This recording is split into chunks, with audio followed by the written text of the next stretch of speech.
Hi and welcome to this week's video.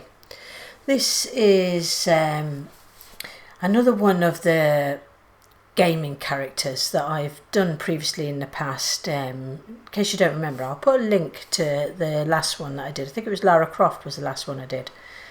Well, this time, obviously, you may not know, but there's a new Sonic film just come out in the cinema. So Sonic was another big part of my growing up. I used to play Sonic on a Sega machine, I do believe, the Genesis I think it was. I think that's the machine it was.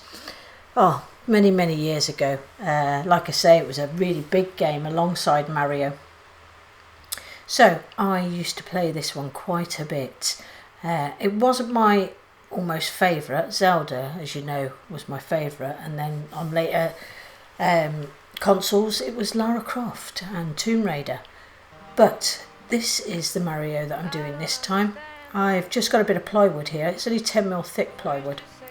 I just printed out a large poster of Mario from Google, and just basically using a jigsaw. I often use the bandsaw with these projects, but I thought I would use the jigsaw with this one just to just for a little bit of a change, if nothing else. So all I'm doing basically here is going around the outline. This board will be the backing board for the project. So I didn't stick it on with any glue, I just basically sellotaped this in place because I needed this to come off in one piece later, which you'll see probably just in a few minutes. This will be your mistake, oh. Go ahead and run. Okay, here all I'm actually doing is marking for the thick and thin wood, just to have a little bit of shape between the different items. Using thicker bits of wood and thinner bits of wood just makes it stand out a little bit more. So I'm just looking at it here basically. It's taken me obviously a long time to decide, but it's just all about what's going to be a thicker piece of pallet wood, which is, it's only pallet wood I'm using, and what was going to be the thin bits. You were all I had ever seen. You were all These projects are pretty straightforward to do. I'm definitely no artist, I cannot draw. I realised at this point that the face was going to be a little bit of an issue for me because I am not very good at even copying a drawing. So I was a bit unsure where I was going to go with this one. throw it away, oh, it's eating off me, baby. Oh, I don't know what to believe or say, but this won't be my heartache, no. This will be your mistake, oh. Go ahead and run. Go ahead and run. This will be your mistake, oh. It won't be my heartache. It's quite a time consuming process this, just getting everything organised, but in the end it always works out really well.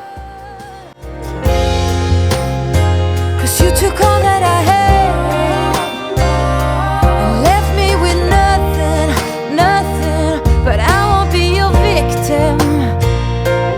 Oh, love goes on without you. Okay, now's the tedious part of putting all these pieces on the timber and getting them. I just used sellotape to sellotape them down, didn't stick them again because it means that there's a lot of cleaning up of the wood after, and it's not a problem just for it to be taped down. Go ahead and run. Go ahead and run. This will be your mistake, oh. It won't be my heartache, no. So, onto the bandsaw now. This is an 1/8 of an inch blade I'm using on here. This is a big record power bandsaw I've got going here. Handles the 1/8 of an inch blade, no problem. I've made bandsaw boxes as well on this bandsaw now using these narrow blades, and it works absolutely perfect, no issues at all. So yeah, it's just a little 1/8 of an inch blade here, and just getting it all cut out. I'm not perfectly in on some parts. I go back and recut, as you'll see in this little clip of video here, but it does the job just perfect.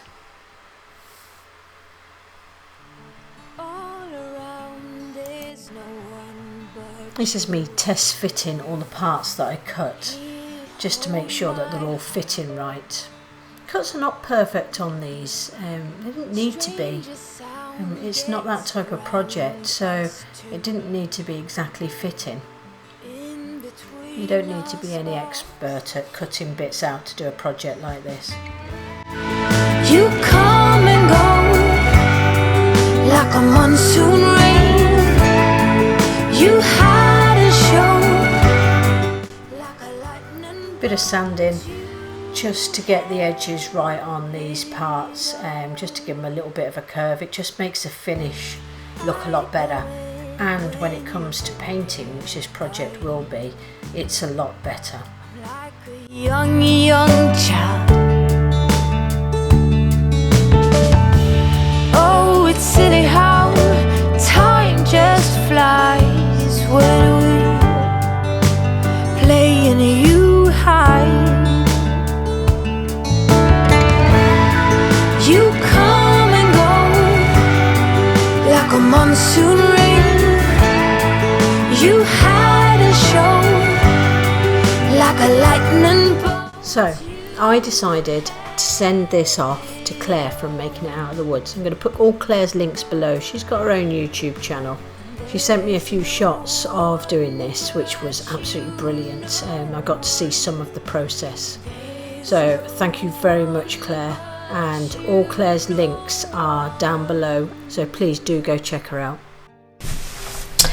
Well, these have just returned from Claire from Making It Out of the Woods, and I am just so absolutely delighted. There is no way I would have been able to draw the face as Claire has done it there, and that was one of the reasons that I picked her to send this to.